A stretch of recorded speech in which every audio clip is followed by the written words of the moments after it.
Lahat po ng mga tao ay maraming mga pribilehiyong tinatanggap sa Panginoon at ang bawat pribilehiyo na mayan ay matapat tumbasan ng mga tungkulin. It is the balance in life that makes it beautiful. Sa pag-aaral po natin ngayon ng mensahe, pinamagatan nating 10 duties to life, among many others. Hindi lang naman 10 yan pero maganda na maunawa ang 10 ito. Ama namin sa langit, sapagkat kayo'y aming Diyos, sapagkat kayo'y aming tagapagtanggol, kayo aming pinupuri, dinadakila, pinasasalamatan, sinasamba. Napakasarap sumamba sa inyo, Panginoon. Napakasarap tumanggap ng pagpapalakas mula sa inyo. Pagpapalakas ng katawan, ng isip, ng aming loob, ng aming dibdib, ng aming espiritu. Punuin mo kami ng iyong kapangyarihan, Panginoon. Bigyan mo kami ng kaalaman na maunawaan kayo. At nawa, ang pagbubulay-bulay namin ng iyong mga salita, maging kapakinabangan sa amin at ikaluwalhati ng iyong pangalan sa aming buhay. Kayo, Ama, ang maging tagapagsalita. Gamitin yung lingkod nyo na tungtungan ng inyong paa, daluyan ng inyong mga pagpapala. Subalit nais namin kayo ang pakinggan. Speak to your people, O God. Walk in our midst. Be the speaker. Be the messenger. Lord, lift your name up. And we ask you, bless us. Protect us from evil men, from evil spirits. Protect us from our foes. Protect us from people who would like to do us harm. And protect our loved ones from all evil. Protect us, Father.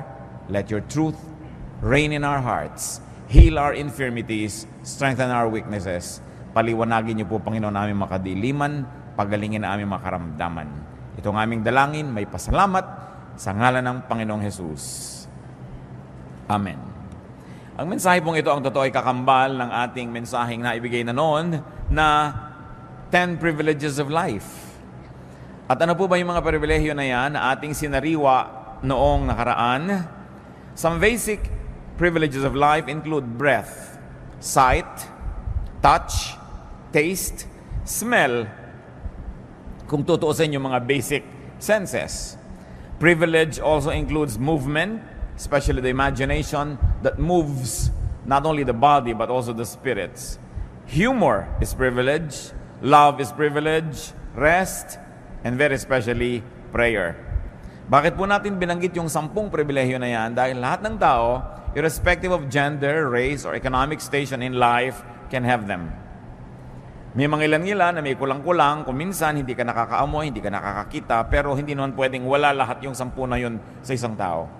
At nakikita po natin ang pagpapala ng Diyos maging doon sa mga kinukulang ang mga ganitong kakayahan, lalo ng senses, ay lalo namang nagiging matalas yung ibang nilang senses to compensate for what might be lacking in their lives. Now, these privileges are balanced by duties, and those duties are what we're going to discuss. 10 duties to life. Hindi ko po sinabing 10 duties of life, kundi ito ang mga 10 tungkulin natin sa buhay. Tayo nananagot sa buhay na gawin ito sa Kanya. Unang-una, protect it. Life must be protected from death. Life must be protected from threats.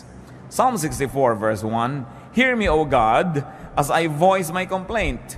Protect my life from the threat of the enemy. Isa po yan na paulit-ulit na tema ng mga panalangin, lalong-lalo sa Old Testament at lalong-lalo sa Psalms, yung panalangin sa Diyos ay ipagtanggol at ipag-adya yung nananalangin mula sa mga kalaban at sa masasamang tao, sa mga nais na kumitil ng buhay o kaya ay magbigay ng panganib. It's a very valid prayer. It's a very good prayer to pray that the Lord protects us. 1 Samuel 21 and 24. Then David fled and went to Jonathan and asked, What have I done? What is my crime? How have I wronged your father that he is trying to take my life? So David hid in the field. Alam po natin ang background niyan, itong tatay ni Jonathan, si King Saul, wanted to kill David because he was threatened by David's anointing from the Lord. At ang ginawa ni David dahil siya gustong patayin ng hari, ay nagtago. Hindi wise na harapin mo ang bala, wise na harapin mo ang apoy, harapin mo ang kamatayan, kung pwede mo naman itong iwasan. Do not needlessly put life in danger and at risk by commission or by omission. Meaning by doing something that endangers your life or by omitting doing something that can protect your life. Marami pong mga kumisan, mga sports hindi na necessary. Sobrang threat sa buhay. Maraming mga libangan, maraming ginagawa ang tao, inilalagay ang buhay na parang taya sa isang sugal na pwedeng sa isang saglit lamang ay maglaho ang buhay na ito. Hindi ganyan ang ating dapat ginagawa sa buhay. We've got to protect it. At bakit po natin pinag-uusapan itong mga obvious naman na ito? Sapagkat sabi nila, ang paalala ay gamot sa taong nakalilimot. Kung minsan nalilimutan din natin that we are needlessly putting our lives in peril, under threat, in danger. Kahit sa mga bagay na pagpaputok lang kwitis, kung minsan ang buhay mo pala napapanganib. Kung minsan yung hindi pagjejeta sa pagkain ng mga bawal, hindi mapigil-pigilan ng katakawan, yung pala nanganganib na ang kalusugan ng isang tao. Sa pag-neglect na mag-medical check-up, may ipang-papa-medical check-up naman, pero nineneglect, pinapaurong-urong, lumalala ang mga sakit. This is needless dangers that we allow to enter our lives. Another duty to life is to edify it, to lift it up to ever-escalating heights and meaning and value. Hindi tayo nabubuhay para maghanap buhay. Naghahanap buhay tayo para magkaroon ng buhay.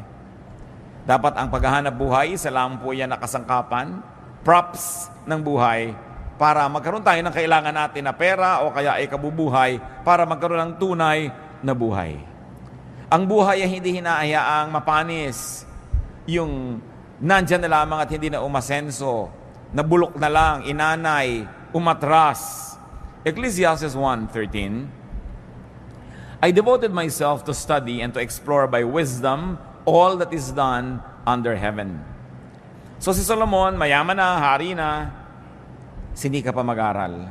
Yung mga iba naman, gumraduate pa lang ng college, sabi, tapos na, ayoko na magbubukas ng notebook ulit kahit buong buhay ko, hindi na ako magbabasa uli ng libro. Ang utak po ng tao, habang ini-stretch, lalong lumalaki. Pero parang sikmura rin yan. Pag palaki ng palaki kinakain mo, palaki ng palaki yung tiyan mo, mas marami ka nakakain. Pero subukan mong konti yung kinakain, lumiliit din yung tiyan nyo, nag-a-adjust. Ganon din yung brain. The more information, the more knowledge you process, the more capable your brain becomes. Pero pag pakonti ng pakonti ang iniisip niyan, pakonti ng pakonti ang mga nilulutas, lumiliit din ang utak. Meron po mga nakakausap tayo sa buhay na nakakabobo. Pag lagi siyang kausap nyo, mabobobo kayo. Meron tayong mga ginagawa na nakakabobo. Pag yun ang ginagawa mo, mabobobo ka. Kaya kailangan lagi kami iniisip na ibang gawin so that your brain will continue to expand. So that it would be enriched with knowledge and therefore with the accompanying wisdom. Luke 12:23. Did we read Ecclesiastes 1:13? I devoted myself to study and to explore by wisdom all that is done under heaven. So, ganun ang ginawa ni Solomon. In Luke 12:23, life is more than food, and the body more than clothes. So yung katawan, hindi lang yung katawan yung katawan instrumento para may marating yung nakatirang espiritu doon. Pag katawan mo lang ang mahalaga sa buhay, you don't get it. That the body is only a tool so that the spirit that lives in it can evolve and can become the great spirit that it is destined to be. So, ganun din yung pagkain, buhay, hindi lang para kumain, ay buhay ka na. Tapos aantay ka ng umaga, pag umaga, antay mong gumabi, pag gabi, inaantay mo mag-umaga, ganun na lang, naubos na lang yung buhay ng papaganon. We've got to go beyond the basics, we've got to go beyond survival level. Kaya kalaban po ng tunay na espiritualidad, ang sobrang karukahan, ang sobrang kahirapan. Kasi very, very poor people are not able to move on because they're just too busy surviving. May narinig kong kanta ni Madonna, sabi niya, I will not go to heaven, I will not be an angel because I'm too busy surviving. Sabi nung kanta niya. There is some truth in it because when people are just too busy trying to survive, they will not be able to evolve into the refined personalities that they should be. Kaya kahit edad, nilalampasan para magkaroon ka ng lalong credibility. At kung bata ka pa at may credibility ka na, kailangan ipakita mo yon at lagi mong patunayan. Si Paul, ang kanyang payo kay Timothy, sapagkat itong si Timothy isang batang leader, 1 Timothy 4:12, don't let anyone look down on you because you are young, but set an example for the believers in speech, in life, in love, in faith, and in purity. So hindi excuse na bata pa ako o kabataan pa lang ako so pwede akong maging ganito lang. Sabi, kailangan malampasan mo agad yan, mag-graduate ka, kasi napakaiksi ng buhay, pero napakaraming dapat marating. Sa katunayan, even geographically speaking, napakaraming lugar na dapat mabisita, napakaraming pagkain dapat matikman, napakaraming librong dapat mabasa o masulat, napakaraming kaibigan na dapat maging kaibigan, makilala, makadaupang palad, Maraming karanasang dapat maranasan, pero kung umikot na lang ng umikot ang iyong buhay sa the same karanasan every day to the point that you're bored, then you are cheating God who created life, and sadly, you are cheating yourself. Ang buhay dapat laging may bagong nararanasan, may bagong nalalaman, at may bagong mga applications na nalalaman at naia-apply sa buhay. Another duty to life, beautify it.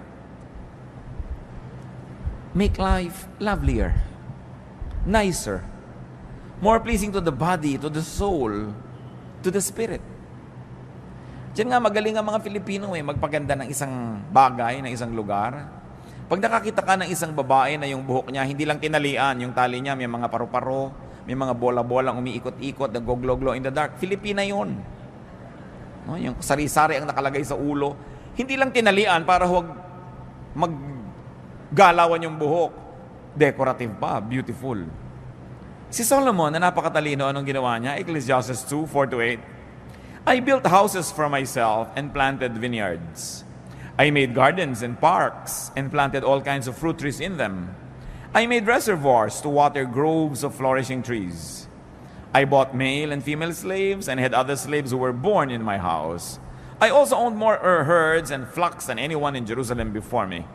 I amassed silver and gold for myself and the treasure of kings and provinces. I acquired men and women singers and a harem as well, the delights of the heart of man.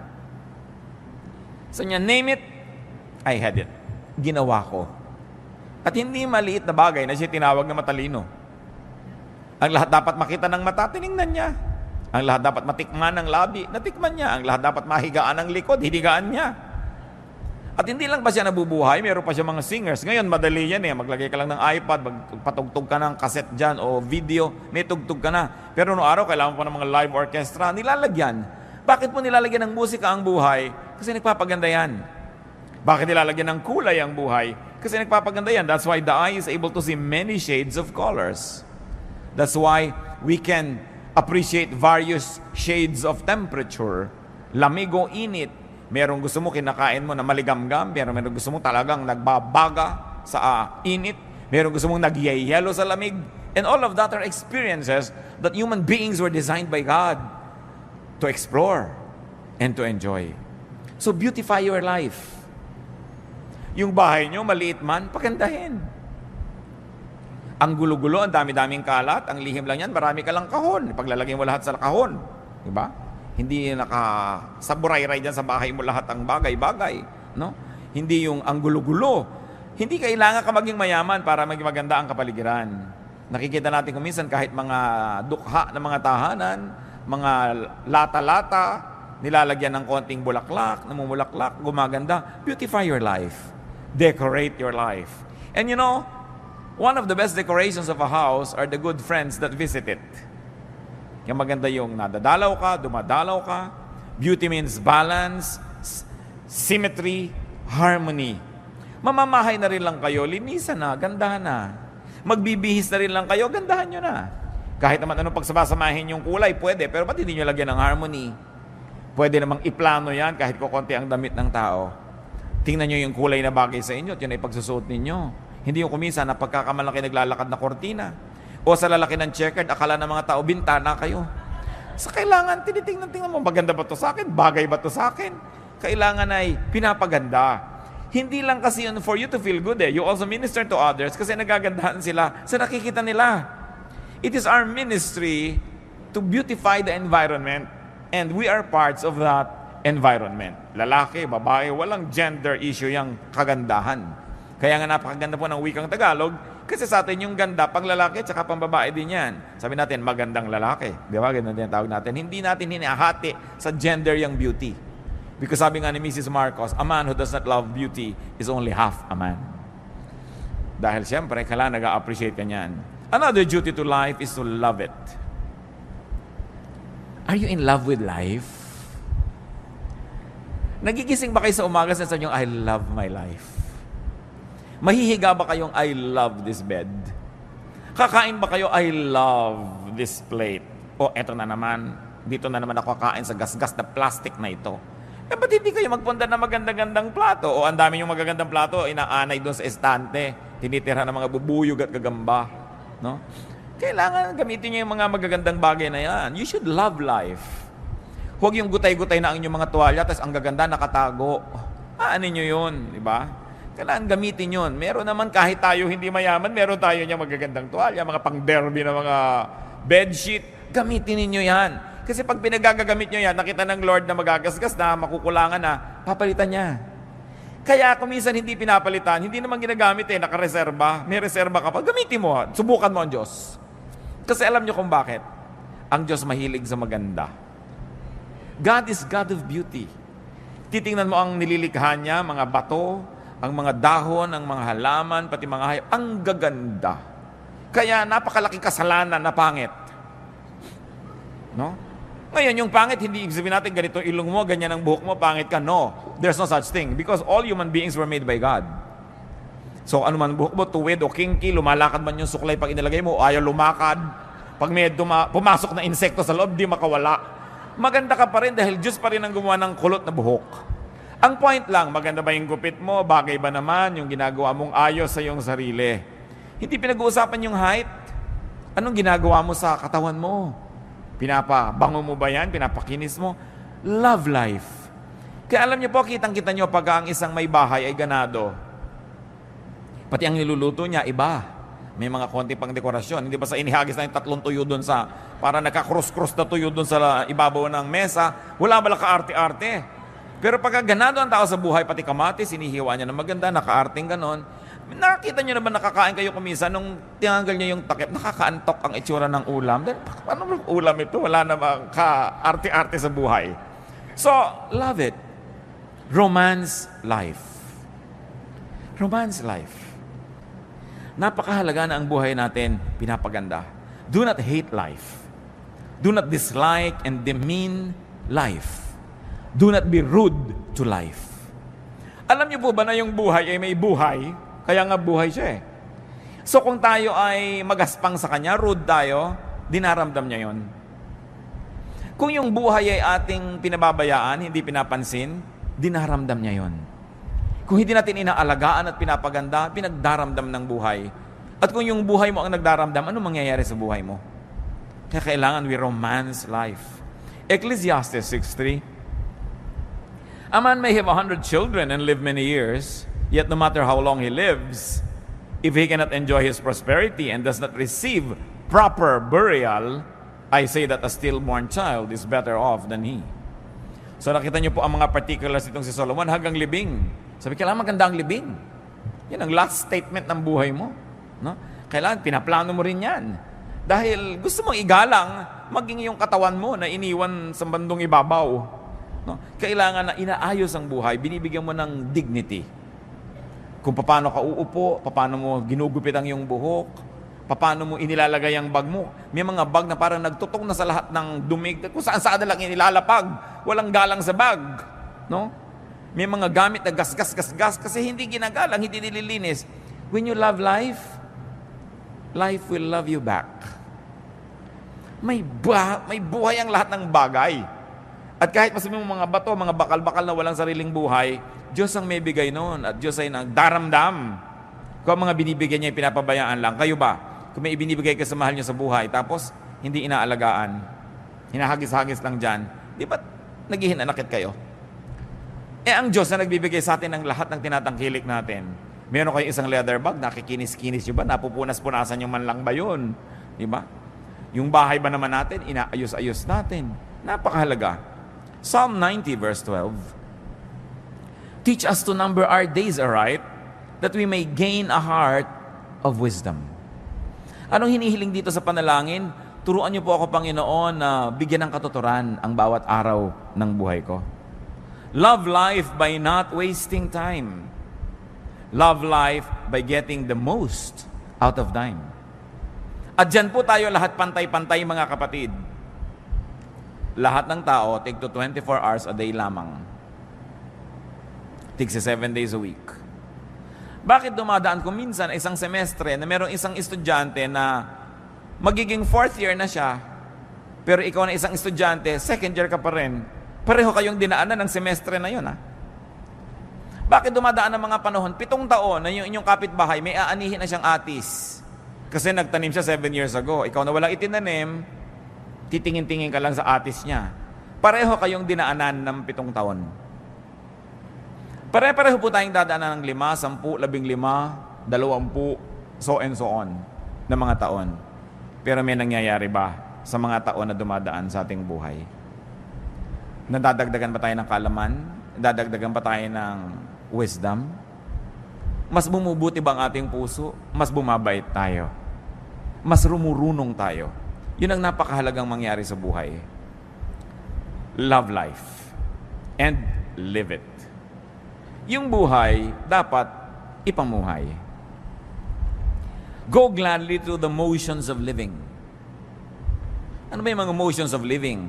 May mamamatay, may mauospital, may ooperahan, may dadalawin, may mangungutang, may sisingilin, may babayaran, may papakinggan, meron kang sasabihin. These are the motions of life. The activities and the rituals, both great and small, of living. Kakain ka, maghuhugas ka ng plato, mamamalengke ka, ililigpit mo mga pinamili mo. These are the motions of life. Ginagawa nyo lang ba yan dahil dapat gawin? Ginagawa na rin lang mga kapatid, enjoy it. Naghihiwa na rin lang kayo ng manok. Di ba? Alam mo yung nag-enjoy humiwa ng manok, walang nababaling buto sa hita. No? Dahil alam niya kung saan niya hihiwain. In fact, gagawin lang na kamay niya, bali ang buto. No? Pero yung mga ibang tusok-tusok yung buto, durug-durug, wala yata sa mudang nagputol ng manok na ito. No? By the way, ang galing ng mga Pilipino magputol ng manok, ha? Meron isang batang lumaki sa Amerika nung nagbalik bayan dito, sabi niya, I didn't know that a chicken could be cut up so many pieces. Talaga ganyan dahil maraming kakain. No? Naparami talaga ang manok. Daig ng mga ginang dito sa Pilipinas sa mga surgeon. No? Pagpaparami ng ulam. Pero ayusin mo na yan. Ayos mo na, dadabog-dabog ka. Enjoy every minute.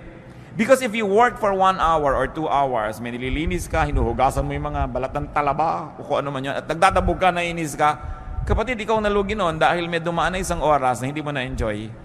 At hindi na babalik ang oras na yun kahit kailan. Kaya lagi kong sinasabi sa mga magulang ng mga bata, enjoyin nyo na mga anak nyo.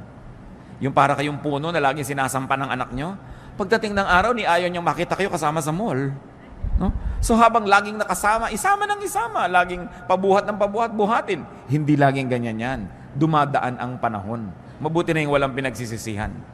Ecclesiastes 9, 7-10, Go eat your food with gladness and drink your wine with a joyful heart. For it is now that God favors what you do. Always be clothed in white and always anoint your head with oil. Enjoy life with your wife whom you love all the days of this meaningless life that God has given you under the sun, all your meaningless days. For this is your lot in life and in your toilsome labor under the sun. Whatever your hand finds to do, do it with all your might. For in the grave where you are going, there is neither working nor planning, nor knowledge, nor wisdom. Sabi niya, gawin mo na lahat. Gawin mo with feelings. Mag-aayos ka ng bulaklak, sinaksak mo na lang bigla doon sa baso yung mga bulaklak. Gandahan mo. Diba? Magtitiklop ka ng kumot, hindi pantay-pantay yung mga sulok. Gandahan mo. Isasalansan mo ang mga tuwalya sa cabinet. Gandahan mo. Sabi gano'n, para lahat ng ginagawa mo, meron kang satisfaction. Tuwang-tuwa ka. Nag-enjoy ka sa buhay. Do not just exist. Live. Have a life. Have excitement. Have passion and feelings. Yung kakain kayo ng sopas, ang lamig-lamig. Gano'n na ba kahirap initan yan? Lagi na lang, hoy, huwag ka na magdagdag ng hugas yung plato. Dito tayo kakain sa tansan. Ano ba naman, napakahirap namang kumain sa tansan. Tapos ang chopstick mo, toothpick. Para madali ang paghuhugas. Mano bang humabahaba ng konti ang paghuhugas nyo? Nag-enjoy naman kayo sa maganda nyong hain. Naglagyan ng kulay ang buhay. Yung mga ganong tao, pag nananaginip sila, alam nyo, black and white ang panaginip.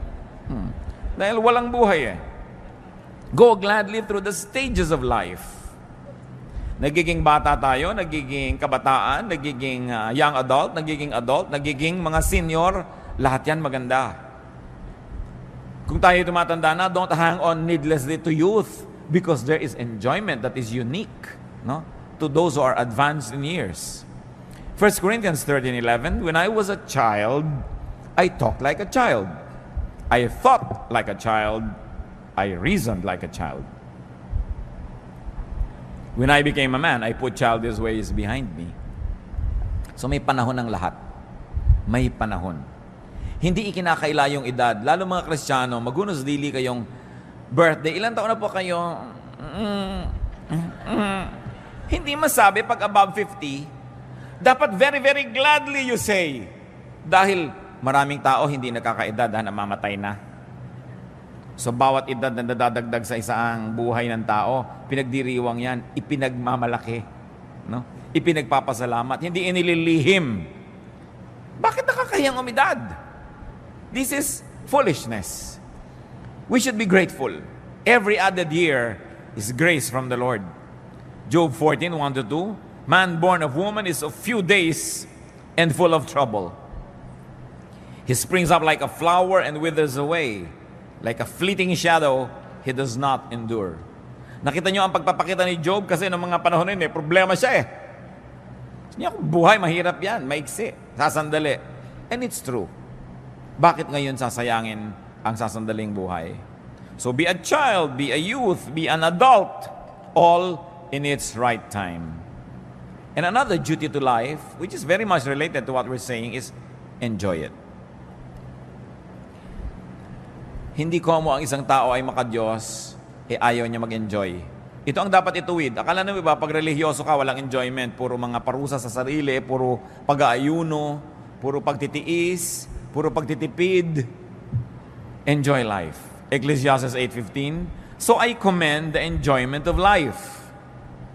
Because nothing is better for a man under the sun than to eat and drink and be glad.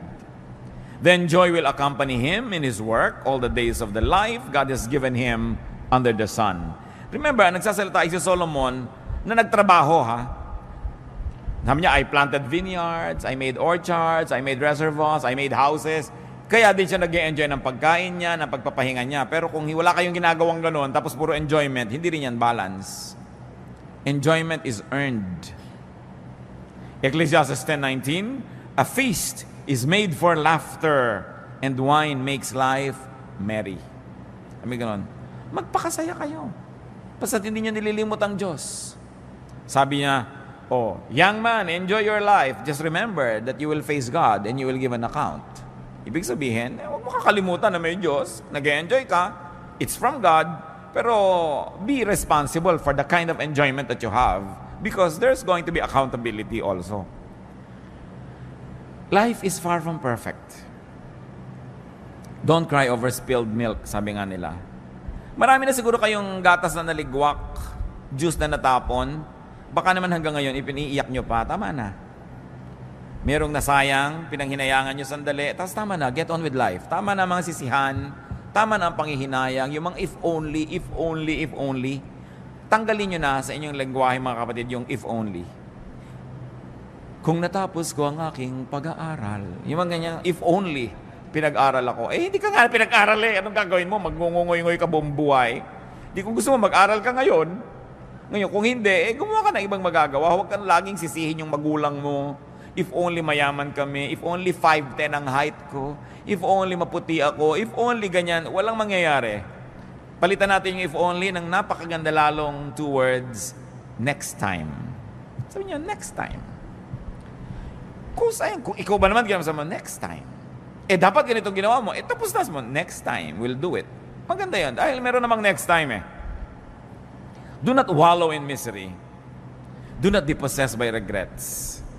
Tama na ang panghihinayang at lalong-lalo na tama na ang pagsisisi, pagsisisihan, paninisi sa kapwa at sa sarili. Do not be possessed by sadness. Do not be possessed by mourning and fear. Because all of this will rob you of your happiness. Kailangan yan, sisitatin natin. Lahat ng mga nasayang na noon, nasayang na, pero habang lagi niyong iniisip, patuloy pa rin nagiging sayang. So dapat ibahin ang attitude. Be free, be reachable, be available. Because the enjoyment of life is usually amplified when it is shared with others. Kaya dapat reachable ka rin. You allow people to reach you and you reach out to people and you're also available. Time is one of the greatest gifts we can give to people and to ourselves. Napaka-importante. Tigilan nyo ng mga kapatid yung may patay, tinatamad kayong pumunta, pagkatapos ting makikita nyo yung namatayan, 5 taon ang napakanda ulit-ulit, pinapaliwanag nyo pa ba't di kayo nakapunta sa lamay. Diba? Yung may kasal, tinatamad kayong pumunta na lang kayo, kaysa yung kutakot-takot na excuse ang ibibigay mo, ipinaghinanakit pa nung tao, nung yumaman, di ka nabalatuhan, kasi wala ka nung kasalan. No? So, yung mga katamaran ko minsan, naranasan nyo na ba yan na gusto nyong pumunta pero tinatamad kayo? Pero nung nagpunta na kayo, nung pauwi na kayo, you were glad you did it. Because you know you did the right thing. Nakiramay kayo, dumalaw kayo sa may sakit, nakipaglamay kayo sa may patay, nakipaglibing kayo, sumama kayo sa party. Sino nga ba na interesado sa mga debu-debu na yan, nakakaantok na yung 18 roses at 18 candles? Gusto mo nang sabay-sabay nyo nang ibigay yan ang matapos. Dahil yun lang naman debutant at yung nanay niya nag-e-enjoy, lahat ay bagot na bagot. No? Pero, umaten na rin kayo kung wala rin lang kayong gagawin sa bahay at nagmumukmuk lang kayo doon. Napakaraming kalungkutan nangyayari dahil ang dami nating free time. So, punuin nyo ang buhay nyo ng mga activities. Pagtatanim din yan, yung gumagawa ka ng mabuti, umaaten ka ng mga ganon, pagtatanim yan ng mabuti. Hindi ka man umani, nakapagpasaya ka ng kapwa, natuwa din ang Diyos sa'yo. So, huwag na kayong iwas sa mga lakaran. Pag kami mga namamatay na kamag-anak, lalo ang mga magkakapatid, may mga edad at kani-kanyang pamilya, hili-hilian kung sinong pupunta. O ikaw ang pumunta, namatay na si Auntie Kikay. Ikaw na, ako na nagpunta kay Chu Apeng. No, nagtituro-turuan. Ba't di nila kayo magpunta lahat? Kasi asaya din namang reunion yung lamay eh. No? Pag nandun ka na rin naman, mag-e-enjoy ka na rin. Pero paano ka mag-e-enjoy kung kagalit mo yung hipag mo, kagalit mo yung pinsan mo, kagalit mo yung kaeskwela mo nung grade 6 dahil siya ang naging most cheerful. Naagaw sa iyo ang medalyang lata. So yung mga dapat baggage na yun, ang mga tapusin na yan. Get on with life and enjoy what else remains of it. Another duty to life, multiply it. Paramihin. Physically, life must be multiplied. Utos yan ng Diyos. Genesis 8:17, bring out every kind of living creature that is with you, the birds, the animals, and all the creatures that move along the ground, so they can multiply on the earth and be fruitful and increase upon it. Genesis 9:7, sabi kay Noah, as for you, be fruitful and increase in number, multiply on the earth and increase upon it. So you multiply physically, but very importantly, we multiply essentially. We multiply, magnify the essence of life, the spirit of life. And you multiply life in terms of fruits and production, in terms of works and meaning. Dapat lalong nagkakaroon tayo ng halaga, marami tayong nagagawa, marami tayong napoproduce. Kumisan ay kinakalungkot ko po sa mga Philippine products. 20-30 taon na ang lumipas, itong kaong na ito para ko mabuksan, kailangan ko pang initan sa kalan yung takip niya, makipagtunggali ako sa takip, gumamit ng liyabe, gumamit ng kung ano, para ko makuha yung laman na kaong na lasang preservative. Ang kaong, ang makapuno, ang natadiko ko pare-pareho ng lasa. Walang product development. Napapansin niyo ba yun? Pag pumunta kayo sa Pangasinan, yung bibili yung tupig, o yung bibili nyo diyan ako, nakabalot pa rin sa dyaryo hanggang ngayon. No? So, hindi na ba mai-improve ang packaging yan para maging world-leading o world-class man lang? Bakit walang development na ating mga produkto? Papangit pa nga yung iba, yung dating bukayo na nyugang nakakain mo ngayon, kusot na yata yung laman. Umaatras pa. Pero alam nyo, sa tao nangyayari rin yan. Ano ba naman itong taong to? Nung huli ko itong makita, wala itong topic, kundi yung asawa niya. 3 years later, asawa pa rin niya ang topic. Wala nang iba. Yung ang repertoire mo, napaka-limited. May mga tao po ganyan, ang 3 lang alam na topic. Ang kanyang asawa, ang kanyang apo, at ang kanyang mataas na blood sugar. Napakalaking pagdurusang makatabi mo ang tao ito kahit sa ang lupalop ng mundo kasi yun ang topic nyo. Wala nang iba. So pansinin nyo mga kapatid, baka kayo yun. Yung iniiwas-iwasan na kayo ng mga tao dahil pag-uusapan na naman namin ito, yung cholesterol niya. Yung, wala nang alam na topic kundi ganyan. Kailangan pinapalaki ang mundo, pinapalaki ang repertoire, pinapalaki ang performance mo para mas enjoy ang mga tao, mas enjoy ka rin. Isaiah 54:2, enlarge the place of your tent. Stretch your tent curtains wide. Do not hold back Lengthen your cords, strengthen your stakes. Ang ganda ng metaphor tungkol sa tent. Ang pinag-usapan yung lubid na humihila doon sa mga gilid ng tent at yung mga tukod niya na nandun sa gitna para huwag matumba yung tent. Sabi, tibayan mo yung tukod, habaan mo yung mga tali, haltakin mo yung mga tent mo. In other words, palakihin mo ang iyong mundo. Kung di nyo ma-spell nung araw yung Mississippi, 20 years later, hindi nyo pa rin ma-spell. May problema kayo sa buhay. Diba? Insecure kayo sa pronunciation ng mga nakikita nyo sa mga French menu sa restaurant. Diba? Hindi nyo alam kung ano ba to, hors d'oeuvres ba ito? Hindi natin alam, hors d'oeuvre pala ito o kung ano man. Ba't di nyo pag-aralan? Kabisohiduhin nyo lang, hindi kayo kailangan magkabisa ng more than 20 French words, mabubuhay na kayo sa restaurant. Diba? Pero lagi na lang, hindi ko alam to i-pronounce, ayokong pag-usapan yung mga bagay na yan. Marami mga Kristiyano hanggang ngayon, akala nila yung Titus Relo. So, paano ba yan? No? Akala nila si Sodom and Gomorrah are lovers. As in Romeo and Juliet.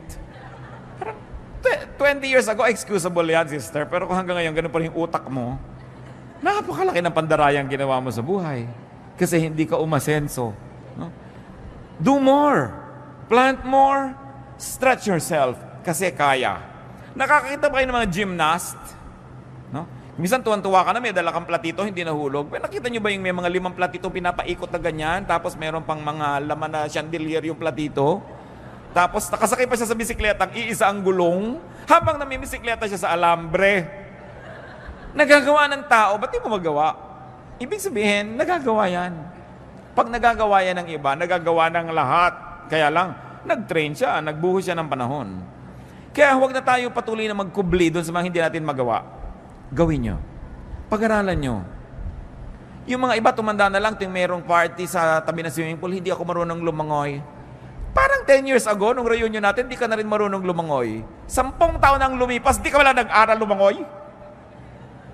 At magkikita pa tayo kung sakaling bubuhayin ka pa ng Diyos ng 10 more years, hindi ka pa rin marunong lumangoy, lulunurin na kita niyan. Wala kang asenso sa buhay. No? Kailangan umaasenso ang tao. Yung hindi natin mapagtugma-tugmang subject and predicate, no? May S ba o wala yung verb? Absent ka kasi na tinuro yun. Ano? So, pag-aralan, nasa libro naman eh. Yung hindi kasi ako marunong magluto ng dinugan, hindi ako kasi marunong magluto ng potsero, 3 years ng excuse yan, hanggang hindi pa rin marunong magluto. Dapat palakihin ng utak. Another duty to life is to restore it. Life will have pains and sorrow. Life will have mistakes. Life will have falls and damages. Ang dapat ginagawa ng tao is to keep restoring life. Laging may sira, dapat laging nire-repair. Yan, nakita niyo yung bubong ng bahay, hindi naman uubusan ang tulo niya na. Pag natapos na yung tulo doon, dito naman, o doon naman, dyan naman,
Pero gawa ka ng gawa kasi nagkakaroon ng mga bagong tulo eh.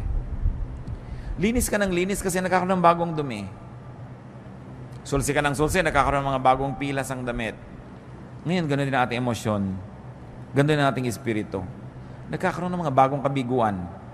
Nagkakaroon ng mga bagong kasalanan. Nagkakaroon ng mga bagong kakulangan. So anong gagawin mo? Keep restoring, keep restoring, keep restoring. Because life is really like that. Psalm 103 verse 14, God knows how we are formed. He remembers that we are dust. Diyos man, naaalala niya, alabok nga pala ang tao. So, hindi ka na rin laging pinaghahanapan. Pinagpapasensyahan ka, pinapatawad. Ganon din dapat ang ating policy sa ating sarili at sa ating kapwa. Kung nakakasala, ihingi ng tawad sa Diyos. At kalimutan na, tama na. 1 John 1:19, if we confess our sins, He is faithful and just and will forgive us our sins and purify us from all unrighteousness. Mga mag-asawa lalo na, sigurado magkakaroon ng pagkukulang asawa nyo sa inyo. Ang nagtatagal lang, yung nagpapatawaran. Nagpatawad kayo. Kung nagkamali ang asawa nyo, talaga namang makapilas-pilas ng pusong pagkakamali. No? Parang gusto niya na talagang uminom ng lason, tumalon sa dagat, pasabugin ng lahat ng granada sa loob ng inyong tiyan, sa sama ng loob nyo. Ano magagawa nyo? Nangyari na. Lalo tumihingi naman ng tawad, patawarin nyo na. At kung pinatawad nyo na, huwag nyo na ungkatin. Tapos na. Tama na. Get on with life. Yung minsan kayong nasaktan, tama na. Pero yung inuungkat nyo yan, yung hinuhukan nyo yung bangkay ng nakaraan, masasaktan kayo muli. Gusto nyo yun? Lagi nasasaktan? Let's forgive. Because we also need forgiveness from God. Pick up the pieces. Stand up. Rise whenever you fall. Nasunog ng asawa nyo, bahay nyo. Sorry. Tumira muna kayo sa bahay ng posporo. Tupperware na malaki. Anong gagawin nyo? Papatayin nyo siya, di nawala na kayong bahay, nawala pa kayong asawa. Doble nawala. Nangyayari yan eh. Damay-damay tayo. Yung mga mahal mo sa buhay, may gagawin pagkakamali, sinasadya mo o hindi, nadadamay ka. At ganoon din naman eh, may gagawin din tayo, madadamay din yung iba. Part of life. So sabi ni Solomon, be wise. Learn how to live. Kaya sabi niya, enjoy, enjoy, enjoy. Kasi sabi niya, may mga moments, kahit gusto mo, hindi pwede mag-enjoy. May mga moments, gusto mong kumain na masarap, wala kang pera. So pag may pera ka, may gana ka, kumain ka na. Kumisa naman, may gana ka, wala kang pera. Kumisa may pera ka, wala kang gana. Pag nagtagpo yung dalawa, fiesta. Eat. No? Sabi ko noon, pagka nagkataon na masasaya kayo lahat, mag-enjoy kayo, magsaya kayo. Hindi yung eto yung asawa mo, sayaw tayo, darling. Ayoko sumayaw. Mag-aral ka sumayaw. Huwag kang killjoy sa buhay. Ayoko. O kaya, pakakantahin ka, kanta ka. Ayoko. Nung mahawakan ng mic, ang 17 ko po kaawitin. Hindi na maawat. No? Huwag kayo laging pakipot ng pakipot, ayaw sumali. Akala mo mababawasan ng dangal, bababa sa dambana kung gagawa ng mga kabaduyan sa buhay. Do this. Life has so much breadth and width and length that it must be enjoyed. Allow yourself to be restored and allow others to be restored as well. I think one of the great achievements of life is this. How many lives you helped restore? How many lives you allowed to be restored through your cooperation and forgiveness? Yan ang mga medalya ng buhay. Ilan ang nakabangon dahil pinayagan nyo? Ilan ang nakabangon dahil ibinangon ninyo? Napakasayang achievement yan sa buhay. Be changed. Be restored. Be reinvented whenever needed. No? Live the phases of life and live many lives, many roles, many times. Kung meron po tayong mga ugali na nagpapabawa sa atin para ma-appreciate yung life, sabi sa Romans 12:2, be transformed by the renewing of your mind. Kumisa kasi biktima tayo ng maling pagpapalaki. Pero pag na-realize na natin na mali yun, di talikuran natin yung mali na yun, itama natin ating buhay. Lalong-lalo kung may ugali kayong mahirap kayong makasama, may ministration kasi tayo sa kapwa eh. Kung minsan enjoy na enjoy yung pamilya, nakikita yung mukha nyo pagkahaba-haba, pati enjoyment nila nababawasan. Ikakasal yung anak nyo, naninimangot kayo dahil ayaw nyo sa manugang nyo. Diba? Hindi naman kayo magwawagi, huwag na kayo nakikipag-contest sa manugang. Hindi kayo magwawagi, promise. So makikooperate na lang kayo. Be wise. No? Kaya napakahalaga na natututo tayo sa mga karanasan ng mga nauna sa atin. Alam niyo na sityabekin ninyo, inaway yung manugang, pati anak niya, nagalit sa kanya, tapos gokopyahin niyo na naman ngayon yun. Yung mga manugang naman, alam niyo na nahihirapan yung asawa niyo dahil ayaw niyo maging submissive sa nanay niya. Marami na kayo nakitang ganun, kukopyahin niyo na naman, nagiging impyerno yung buhay niyo.